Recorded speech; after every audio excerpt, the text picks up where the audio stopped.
Hey, bienvenue dans la meilleure vidéo à tourner et à regarder de l'année. Je suis trop contente, je vais enfin vous présenter mon top de mes meilleures lectures de 2025, la crème des crèmes, les raisons pour lesquelles j'ai passé une année fabuleuse au niveau littéraire en 2025. Ces livres méritent que je rende hommage et j'espère qu'à la fin vous ajouterez certains de ces titres dans votre liste de lecture. Alors en 2025, j'ai lu 92 livres. Alors dans ce nombre, j'ai compté seulement les romans et les essais, alors que dans mon top, il va également y avoir des graphiques. Donc c'est pas très cohérent, pas très significatif de mon année, mais je suis quand même contente d'avoir pu lire 92 romans et essais, surtout qu'en 2025 ça a été l'année où j'ai surmonté ma peur, mon appréhension des essais, qui est un genre qui me braquait pas mal parce que j'avais peur de pas avoir les outils nécessaires en termes de connaissances, en termes de vocabulaire, technique, etc. pour comprendre du mieux possible les essais. Et en fait, je me suis rendu compte que y en avait qui pouvaient m'être très accessibles, qui étaient à mon niveau de compréhension, et que voilà, je lisais progressivement et du coup petit à petit je pouvais accéder à d'autres essais entre guillemets plus techniques. Donc c'était vraiment cool, ça m'a vraiment profondément enrichi, surtout par rapport à pas mal de questions sociétales, politiques. Donc voilà, en termes d'enrichissement 2025 ça a été incroyable. Avant de parler du top 5, je voulais faire quelques mentions spéciales de livres qui m'ont vraiment fait passer un excellent moment de lecture que je vous conseille. Il y a eu par exemple Imparfaite, représenter la femme dans l'art occidental entre fantasme et domination masculine de Ludivine Guillard ici chez First Editions, sur la représentation de la femme dans l'histoire de l'art et comment l'histoire de l'art est écrite par des hommes cis blancs hétéros qui projettent leurs fantasmes. C'est hyper révoltant, c'est immonde, c'est dégueulasse, mais c'est tellement captivant et hyper intéressant, hyper important. Il y a plein d'exemples d'œuvres d'art pour enrichir ma culture générale. C'était trop cool, vraiment hyper actuel, hyper important. Ça permet de nourrir nos militantismes et franchement je vous le conseille. Autre essai sur les mers de One Piece de Romain Calice publié chez First Editions. Ça spoil pas mal donc c'est pas pour tout le monde, mais j'ai tellement adoré le travail de recherche, la passion qui en découle, les analyses qui sont hyper pertinentes, c'était fabuleux, c'était hyper captivant et en tant que fan de One Piece, j'étais totalement satisfaite et conquise. En termes de fantasy, il y a le tome 1 de L'Art de la prophétie, L'Art de la guerre de Wesley Chu publié chez Brajon. Je cite le tome 1 parce que le tome 2 ça a été un peu plus mitigé, mais j'ai adoré le tome 1, une fantasy asiatique avec notamment un cast féminin hyper fort, hyper bien mis en avant, hyper stylé, et d'autres personnages pour fonder une found family très drôle, très touchante, très attendrissante, super cool, donc vraiment je vous conseille. Adieu ma concubine de Lilani publié chez J'ai lu. On baigne dans l'univers de l'opéra de Pékin avec des personnages hyper tourmentés, psychologiquement bien construits, avec une plume très lyrique dans un cadre qui peut être à la fois mélancolique et très violent. C'est sur fond historique de la Chine, hyper intéressant, voilà, également je vous conseille. Il y a également Le massacre de Nankin de Michael Prazan.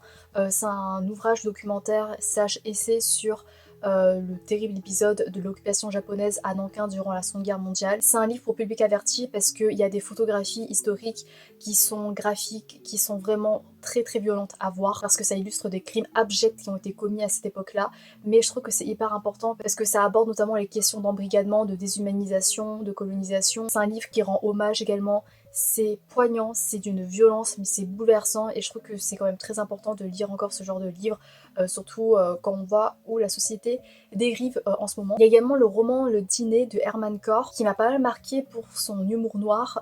On est dans une famille qui ont des secrets, des mensonges qui peuvent être assez dark, avec une bonne touche sarcastique assez cinglante et grinçante, que j'ai beaucoup aimé, avec un anti-héros, un narrateur auquel on peut pas trop faire confiance. Donc voilà, ça c'était super cool. Et enfin pour terminer, j'ai hésité à le mettre en 5ème position également, le manga Innocente Rouge de Shinichi Sakamoto, que j'ai dévoré à la fin de l'année. On est sur une fiction historique qui parle d'une famille qui a réellement existé. C'était une famille d'exécuteurs au service de la justice royale au XVIIIe siècle en France à la veille de la Révolution française. Et ce qui m'a marqué notamment c'était l'anti-héroïne Marie-Joseph qui, elle pour le coup, je crois que c'est un personnage qui n'a pas existé, mais c'est une anti-héroïne voire antagoniste, mais tellement marquante par sa violence, par son ambition, par ses revendications féministes, d'émancipation. Elle respire la liberté pure et elle est tellement impitoyable, elle est tellement manipulatrice, elle peut être odieuse parfois, mais c'est ça qui m'a également marqué avec elle. J'ai beaucoup aimé, même si c'est pas vraiment un coup de cœur pour ce manga, parce que il y a le male gaze qui pèse fortement sur certaines scènes, c'est vraiment pour public averti parce qu'il y a des scènes graphiques érotiques et sanglantes. Et je trouvais parfois l'érotisation du corps féminin pas très nécessaire, donc voilà, c'est ça qui a empêché le coup de cœur. Mais sinon, coup de cœur pour Marie-Joseph, l'anti-héroïne, pour pour ça je vous le conseille si vous avez les tripes bien préparées. Et c'est tout pour les mentions spéciales, on va passer au top 5, vraiment les best des best. Alors j'ai classé ces livres pas en fonction de la qualité mais plutôt en fonction de comment ça m'a marqué dans le temps de l'expérience de lecture, comment ils ont réussi à s'ancrer en moi de manière durable. Alors pour la 5e place, j'ai fortement hésité parce que je pense que j'aurais pu mettre n'importe lequel des livres que je vous ai présentés dans les mentions spéciales, parce que pour quelques-uns, quelques-unes, ça a été quand même des petits coups de cœur. Je leur ai mis 5 sur 5, mais c'est juste que pour le roman que j'ai mis à la 5e position, ça a été tellement une surprise, je m'attendais tellement pas à autant aimer et à être autant marquée que je voulais le mettre en avant.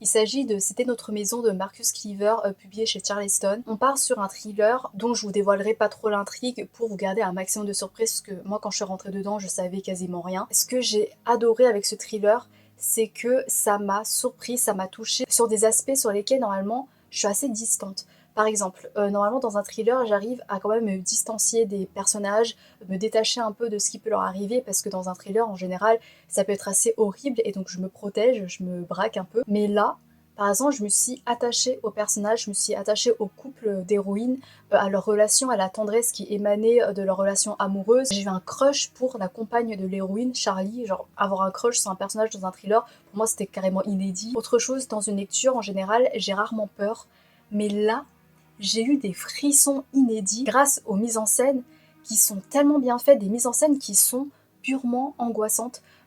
Grâce au rythme, au suspense qui est bien dosé, le rythme au fil des pages, ça permettait d'instaurer un malaise de plus en plus pesant, de plus en plus palpable, qui nous amenait à des mises en scène angoissantes, des screamers qui je trouvais bien visuels, j'arrivais vraiment à me projeter à la place de l'héroïne. Et surtout que là, on s'attache surtout à une peur primaire, c'est-à-dire l'intrusion d'un inconnu chez nous, à l'improviste. Et donc forcément, c'est une peur qui est universelle, qui nous touche facilement, avec cette violation de notre intimité, de notre foyer, de notre cocon. Et l'intrigue en plus était jalonnée de mystères qui rendait l'atmosphère encore plus étouffante. On avait du mal à distinguer le vrai du faux avec l'héroïne. On savait même plus si on arrivait à faire confiance à l'héroïne parce que on est de son point de vue, c'est biaisé. Du coup, on devenait un peu parano avec elle. On savait pas, enfin moi personnellement, je savais pas où l'intrigue voulait nous mener. Pour rester de manière assez vague, ça va toucher un peu à des théories du complot.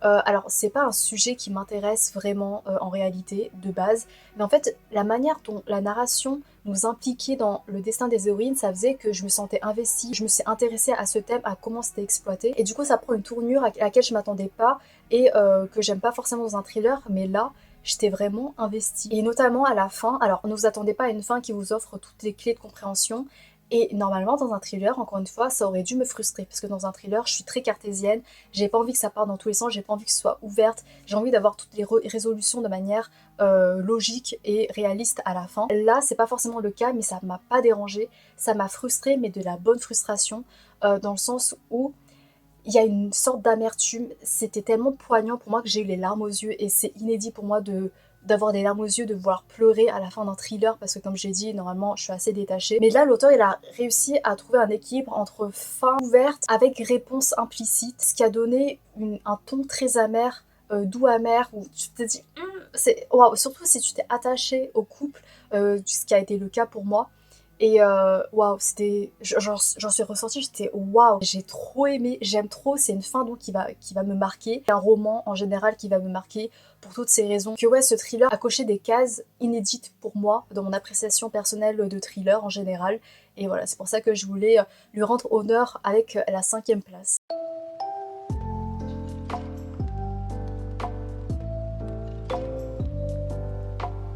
En 4e position, j'ai mis Vous les Asiates de Lin Landau, publié chez De Noël. Il s'agit d'une enquête sur le racisme anti-asiatique en France. Pendant ma lecture et à la fin de ma lecture, je voulais dire merci à l'autrice.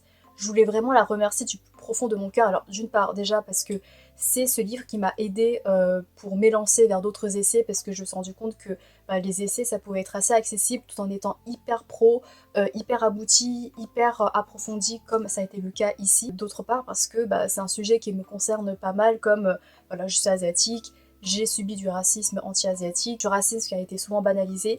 Et donc le fait que l'autrice mette en avant ce sujet, bah, je trouve que c'est d'autant plus important. Et j'ai pu m'identifier, me reconnaître dans les retours d'expérience et également le vécu personnel de l'autrice. Et j'ai trop aimé. En fait, il y a ce ton journalistique hyper professionnel avec un ton plus personnel de l'autrice. Tu sens sa révolte, tu sens ce ton un peu mordant, un peu incisif du fait que c'est un sujet qui la concerne intimement et ça rend la lecture hyper dynamique. Vraiment, ça se lit super naturellement, ça se lit super facilement. C'est hyper abouti, approfondi parce que t'as un mélange d'expériences de personnes qui vont témoigner de ce qu'ils ont vécu avec le vécu personnel de l'autrice et également des anecdotes historiques, politiques, sociales, artistiques, avec des études, avec des statistiques qui rendent cette enquête vraiment aboutie et pertinente. Et c'est foisonnant d'informations, de renseignements, ça, c'est révoltant, c'est immonde, c'est dégueulasse. Il y a des gens vraiment qui subissent un racisme hyper violent et je pense que ça peut permettre à certaines personnes d'avoir un aperçu, un miroir d'eux-mêmes sur leur comportement, où ils pensent que telle remarque, ça paraît inoffensif, mais en fait ça découle d'un mécanisme systémique qui peut vraiment heurter les personnes qui sont concernées. Ce que j'ai aimé également, c'est qu'elle sort du racisme anti-asiatique pour aborder à travers une perspective intersectionnelle d'autres luttes concernant des minorités, pour montrer en fait qu'on est dans un combat collectif et pour encourager à la solidarité, au fait de se battre pour toutes ces luttes-là, parce qu'en fait on est toutes concernées dans les luttes féministes, dans les luttes pour les minorités, etc. Et du coup, il y a vraiment une énergie solaire qui se dégage du livre. À la fin, t'en ressors, t'as de l'espoir. Même si tout du long, t'as envie de gerber, mais à la fin, t'as envie de t'engager dans ce combat, t'as envie de continuer dans ce militantisme-là. Ce que j'ai aimé également, c'est l'invitation à la déconstruction, dans le sens où l'autrice, elle rappelle qu'on a toutes et tous des biais racistes. Pareil, moi, même si je suis asiatique, je peux être raciste envers des asiatiques parce qu'en fait on vit dans un monde raciste et en fait on a des idées préconçues, même de manière inconsciente, et que le plus important c'est de ne pas les nier, de ne pas relativiser dessus et de surtout être capable de se déconstruire, de se remettre en question, et que c'est pas la fin du monde en fait. Genre on est là, on se construit, le plus important c'est de s'améliorer, d'aller de l'avant, de se remettre en question, d'être ouvert au dialogue, et je trouve que vraiment c'est vraiment bien fait, il y a vraiment une bienveillance dans ce livre-là. Donc voilà, si le sujet vous intéresse, eh ben n'hésitez pas, je me suis reconnue dans plusieurs des réflexions. Donc voilà, c'est toujours d'actualité, c'est hyper important, je vous le conseille, c'est super bien fait, j'ai adoré. Merci.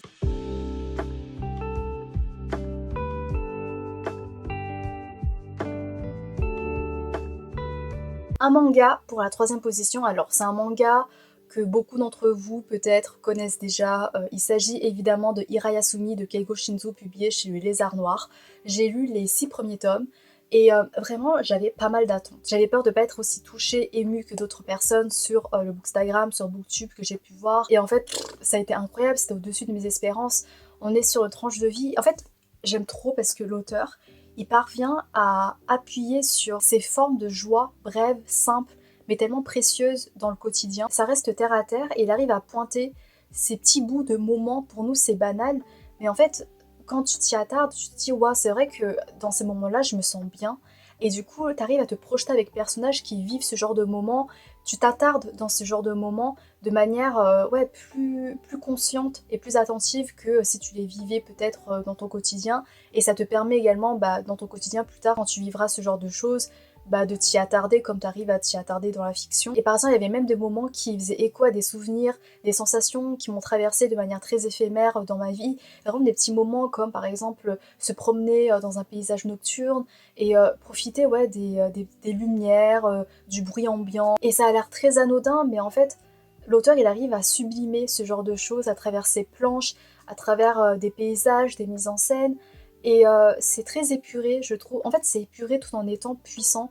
Et c'est pas cliché, c'est pas niais. Et c'est ça que j'avais peur, en fait. Parce que j'aime pas trop les slice of life où ça appuie trop. Et du coup, ça me cringe un peu. Parce que je suis en mode, c'est bon, on a compris. Carpe diem, faut profiter de la vie, etc. Là, c'est vraiment tout en délicatesse, tout en douceur. Tu te sens pas forcé à apprécier, je sais pas trop comment dire. En tout cas, l'auteur, il a une délicatesse et une puissance dans sa plume, une justesse pour décrire ce genre de moment, pour nous permettre de nous identifier dans ce genre de moment, dans les sentiments, dans les réflexions des personnages.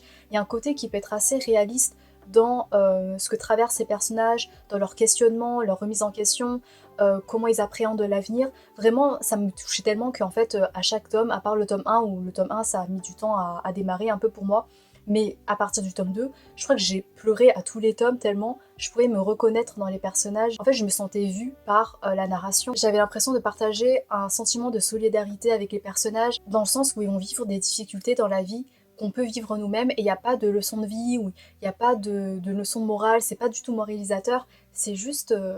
ouais, ça va juste... Je sais pas comment dire, mais c'est lent, et c'est contemplatif, et ça reste réaliste, c'est beau, mais je trouve que pour l'instant ça reste réaliste. Et voilà, donc j'ai vraiment été émue par la justesse de l'écriture, des personnages, des scènes, de ce qu'on peut vivre nous. Petit coup de cœur, même petit gros coup de cœur pour ce manga.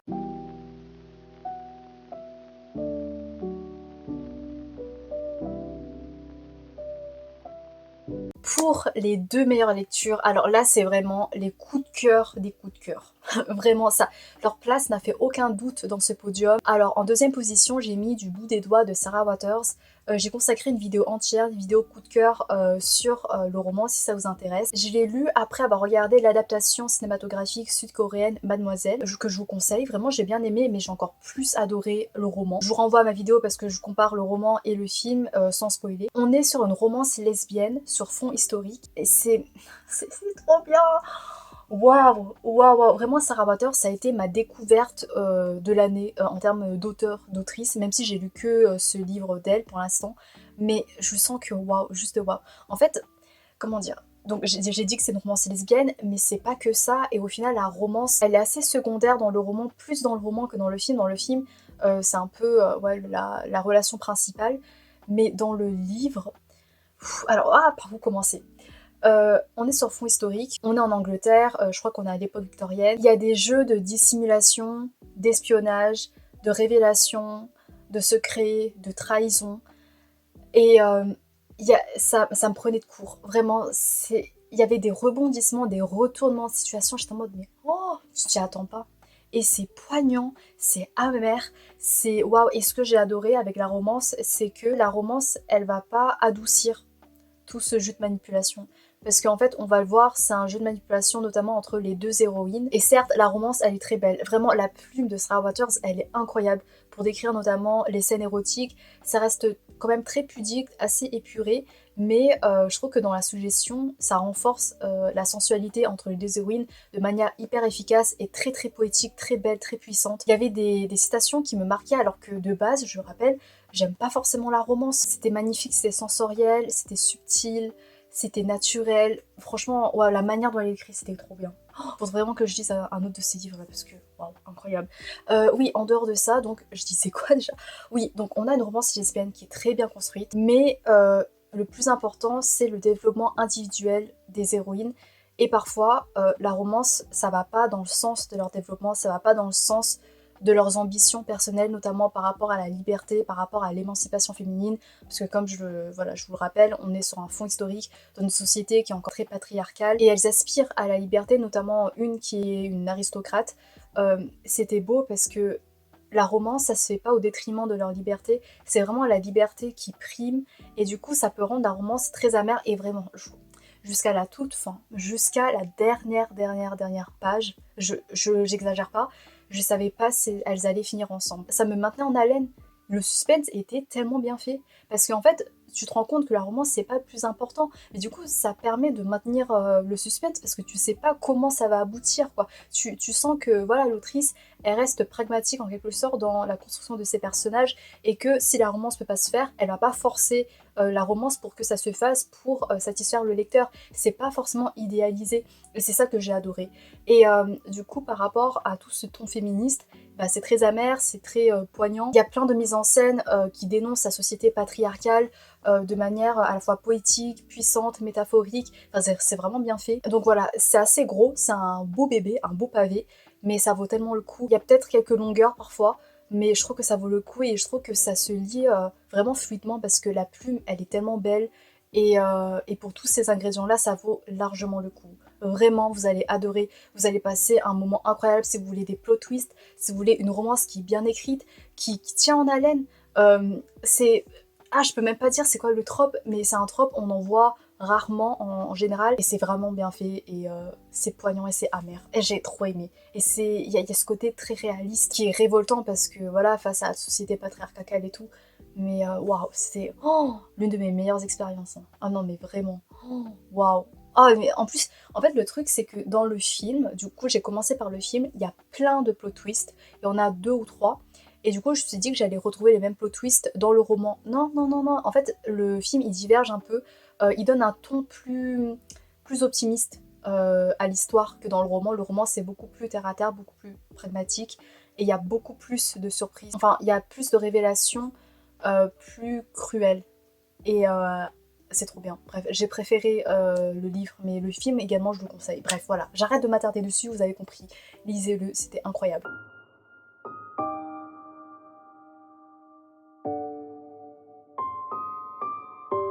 Évidemment, le- évidemment, le top 1, le meilleur des meilleurs. Le livre, j'en suis ressortie, j'étais heureuse de vivre, mais j'étais tellement heureuse d'être en vie, j'étais en mode, mais waouh, qu'est-ce que je viens de vivre, mais merci. En fait, c'est ce genre de livre qui transcende la fiction, tu te dis, mais ça te touche d'un point de vue humain, t'as l'impression de connaître des personnages comme si c'était des vraies personnes, enfin, je parie folle, mais t'es heureuse en fait de lire. Tu te dis, tu lis pour ce genre de raisons, pour ce genre d'émotions, pour ce genre d'expérience, mais tellement vivifiante et exceptionnelle. Euh, le tome 4 de Nevermore Silverborn de Jessica Townsend, publié ici chez Orion, chez Hachette. Il va sortir ce matin même, j'ai vu le post de Pocket Jeunesse qui a annoncé la sortie du tome 4 en français en France en février, le 12 février, je crois. Et si vous n'avez pas encore lu Nevermore, vraiment foncez. C'est un livre jeunesse, certes, mais c'est un bon livre jeunesse dans le sens où ça peut être lu à tous les âges. J'ai consacré une vidéo également coup de cœur sur la saga de Nevermore, sur pourquoi vous devez lire. Et dans la deuxième partie de cette vidéo, j'ai parlé sans spoil de mon avis sur ce tome, donc voilà, si vous voulez, parce que je vais pas trop développer ici. Je dis ça, mais je suis sûre que je vais m'emporter et je vais encore divaguer. Alors, sans spoiler évidemment, mais dans ce tome, ça a été le meilleur tome pour moi de la série jusqu'à présent. Alors que la série, dès le tome 1, ça a été un énorme coup de cœur, hein. Mais là, ça gagne en maturité dans le sens, au niveau du personnage de Morrigan, c'est une jeune fille qui a beaucoup subi par le passé, qui a été victime de négligence parentale, de solitude. Elle a une faible estime d'elle-même à cause de ça. Là, ce tome-là, c'est un peu la cristallisation de toutes ces blessures-là, de manière très humaine, très poignante, parfois très violente, dans des joutes verbales avec notamment sa figure parentale adoptive qui ça m'a arraché le cœur, ça m'a déchiré en mille morceaux, mais c'était nécessaire parce que c'est réaliste. Et c'est ça que j'aime trop, c'est parce que à l'intérieur, on a une fin de famille absolument magnifique, absolument adorable, mais tellement, tellement, tellement cocooning, c'est waouh, c'est tellement chaleureux. Mais ça prend quand même le temps de développer la place de Morrigan assez difficile au sein de cette fin de famille, dans le sens où, voilà, c'est pas parce qu'elle va trouver une famille qui l'accepte que du jour au lendemain, elle va être guérie de ses blessures, de ses traumas d'enfance. Non, ça va exploser, quoi. Et du coup, ça va malmener, ça va mettre à rude épreuve la fin de famille. Et ce Angsty-là, j'ai tellement pleuré. Mais du coup, ça rend la Found Family encore plus précieuse, encore plus magnifique. Enfin, t'as l'impression d'avoir gagné cette Found Family à la sueur de ton front, à la sueur de ton âme, au prix de sacrifices, de larmes versées. Et ça rend ces relations encore plus pertinentes et émouvantes. Et voilà, donc j'aime beaucoup le fait que dans un livre jeunesse, en fait, on parle de ce genre de sujet. On montre à un jeune lecteur, une jeune lectrice, ou même à un adulte qui va lire ça que bah, ce que l'enfant il subit par le passé, ça va pas disparaître du jour au lendemain parce qu'après on se comporte bien avec lui ou pas. Non, ça peut se graver en lui de manière hyper douloureuse et c'est un processus de guérison qui peut prendre du temps. Et je trouve que ouais, c'est une représentation qui est assez importante au niveau de la représentation. Franchement, c'est hyper naturel, t'as des représentations LGBT. Et pour en revenir au personnage, alors vraiment, mon coup de cœur, là, ça a été Jupiter. Jupiter qui est un peu la figure parentale adoptive de Morrigan. Jupiter qu'on adore dès son apparition au tome 1, évidemment. Mais là, dans ce tome-là, en fait, on a des révélations par rapport notamment à sa famille, notamment par rapport à son neveu Jacques, il est trop adorable également. C'est un peu un frère adoptif également pour Morrigan.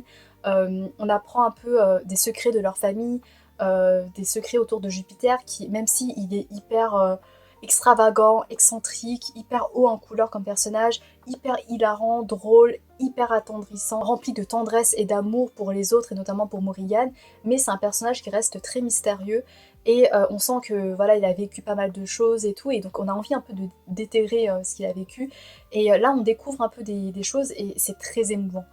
Et on découvre des choses entre lui et Morrigan, les révélations, mais et j'aime trop parce que l'autrice elle a tellement pris le temps pour construire tout ça, pour voilà, nous faire rentrer dans l'univers, nous laisser nous familiariser avec les personnages, avec leurs relations, avant de nous balancer des dingueries, mais incroyables. Et puis après, à côté de ça, évidemment, il y a d'autres choses, il y a notamment une enquête avec un meurtre, et du coup on essaye voilà, de voir qui est le coupable. J'ai complètement faux sur mon raisonnement, mais c'était super cool, et encore une fois, l'une des meilleures fins de famille. Ah mais vraiment. Et c'était trop bien, c'était... Voilà, c'est tout pour moi, enfin c'est tout. J'ai quand même pas mal blablaté. J'espère que ça vous a intéressé, j'espère que voilà, vous avez pu noter quelques titres. N'hésitez pas également à me faire part de vos meilleures lectures de 2025, comme ça voilà, ça me donnera de nouvelles idées de lecture en 2026 parce qu'on en a jamais assez. Merci, merci infiniment d'avoir regardé jusqu'à la fin, de m'avoir supporté dans mon fangirlisme jusqu'à la fin.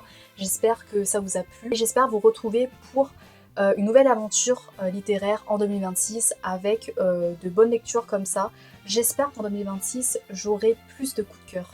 Parce que là ça a été un peu plus compliqué parce qu'en fait plus j'avance dans la vie, plus je gagne en âge et plus j'ai l'impression que je suis plus exigeante en matière de coups de cœur, et du coup il m'arrive de moins en moins de ressortir aussi fébrile d'une lecture comme ça a été le cas dans les livres constituant ce top notamment. Ça me manque parce que j'ai envie de livres coup de cœur qui ravivent ma flamme de la passion, comme ça, et j'espère que la chance du coup de cœur sera avec moi, sera au rendez-vous en 2026. J'arrête de blablater, je vous laisse, et donc j'espère vous retrouver pour d'autres nouvelles aventures. D'ici là, bah, portez-vous bien, très très très très bonne lecture à vous, et à bientôt peut-être, je sais pas, j'espère. Salut!